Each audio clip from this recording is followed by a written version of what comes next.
तुमची अंगणवाडी सेविका चिमुकल्यांचं अंगण ह्या यूट्यूब चॅनलवर आपलं स्वागत आहे। आपली आजची ॲक्टिव्हिटी आहे गोष्ट। मुलांना आणखी मजेदार वाटण्यासाठी आज मी ही गोष्ट पपेटचा वापर करून मुलांना सांगणार आहे। चला तर मग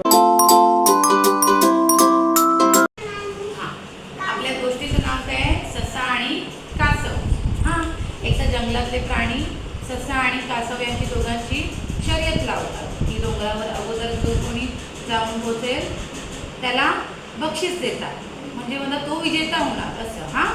मग काय होतं, ससा आणि कासव यांच्यात शर्यत लागते।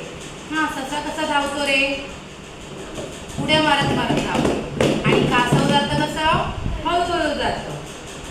एकदा काय होतं, मग त्यांच्या दोघांमध्ये शर्यत लागते आणि ससा उड्या मारत मारत जातो आणि कासव आपलं हळूहळू जात असतं।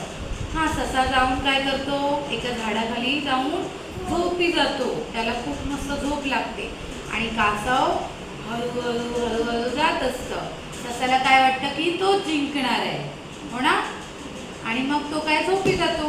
कासव हळूहळू जाऊन त्याच्यापाशी पोचतो, बघतो तर काय तो झोपलेला आहे, तो त्याच्या पुढे जातो।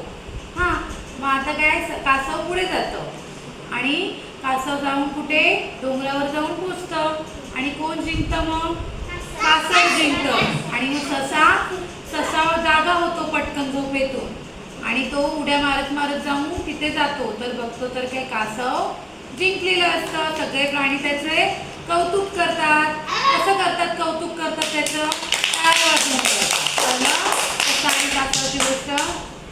Please like, share and subscribe.